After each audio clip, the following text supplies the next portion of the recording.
আসসালামু আলাইকুম কৃষক বন্ধুরা, আশা করি সবাই ভালো আছেন। তো আমি একটি ভিডিও নিয়ে আসলাম, সেটা হলো তরমুজ। রসুনের মধ্যে তরমুজ চাষ কিভাবে করা হয় সেটা আমরা A to Z জানবো। তো আমরা প্রথমত যখন রসুন লাগানো হয় তখন জমির মাঝখান দিয়ে 3 থেকে 3.5 হাত বেড রেখে এভাবে লাইন করে রাখা হয়। তো লাইন রাখার পর দেখা যাচ্ছে 1 থেকে 2 মাস পর আমরা এভাবে গর্ত করে নিই 3.5 হাত পর। এটা তরমুজের। তো 3.5 হাত গর্ত করার পরে, সেচ দেওয়ার পরে আমরা গর্তগুলা কেটে এভাবে রেখে দিই। তারপর যখন তরমুজ লাগানোর সময় হয়ে আসে তখন গর্তগুলো এভাবে কোদাল দিয়ে খেঁচে নিই। তো এ খাঁচা হচ্ছে,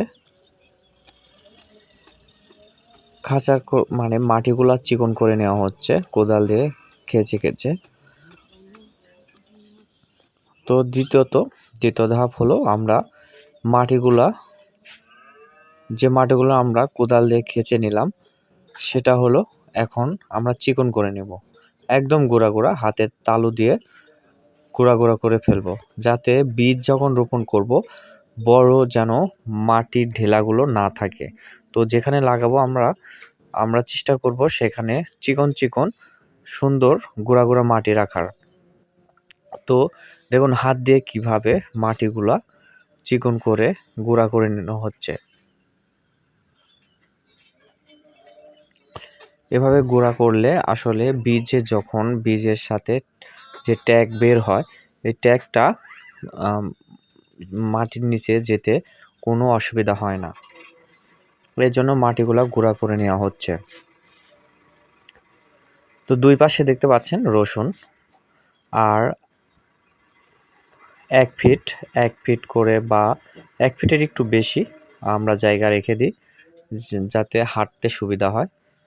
তো তৃতীয় ধাপে আমরা বীজ রোপণ করছি মাটি বানানোর পরে। বেসিক্যালি আমাদের মাটি দুইবার করে, প্রথমত কোদাল দিয়ে প্রথম ধাপ, দ্বিতীয়ত হাত দিয়ে মাটি বানানো হয়।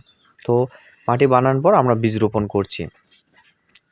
দেখতে পাচ্ছেন এই যে তরমুজের বীজগুলো টেকে গেছে, মানে ছোট্ট একটু শিকড়ের আর কি, শিকড় বলে টেকে গেছে। তো আমরা প্রথমত আঙ্গুল দিয়ে যদি আমরা 3টা থেকে 4টা তরমুজের বীজ রোপণ করি, তো যে কয়টাই রোপণ করা হয় আঙ্গুল দিয়ে গর্ত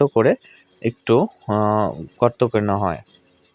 এই যে দেখতে পাচ্ছেন টিকে গেছে, আসলে বীজগুলো ট্যাগ বের হয়েছে।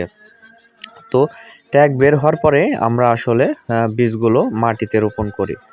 তো এইভাবে গর্ত করে নেওয়া হচ্ছে, গর্ত করে যাতে যে ট্যাগ বের হয়েছে ট্যাগগুলো না ভাঙে, সতর্কতার সাথে আমরা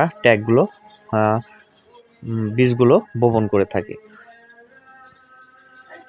তারপরে মাটি দিয়ে, অল্প গুঁড়া মাটি দিয়ে সেটা ঢেকে দেওয়া হয়, যাতে করে চারাটা উপর দিকে উঠতে সুবিধা হয়। এবং চতুর্থ ধাপে আমরা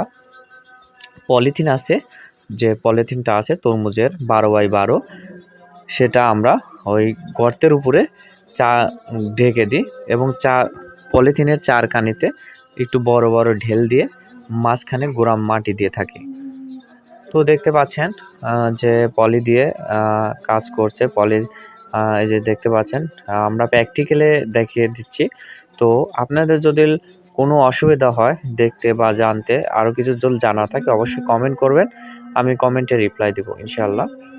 তো এভাবে আমরা রসুনের মধ্যে তরমুজ রোপণ করে থাকি, চাষাবাদ করে থাকি। এই রসুন ওঠার পরে আমরা তরমুজের একটা ভালো ফলন পাবো আশা করা যাচ্ছে। এবং একসাথে দেখা যাচ্ছে 2টা ফসল চাষাবাদ হচ্ছে। একে আমরা রসুন পাচ্ছি, আবার দ্বিতীয়ত আমরা তরমুজ, কাকড় আরও বিভিন্ন ফসল পেয়ে থাকি এর মাঝখানে।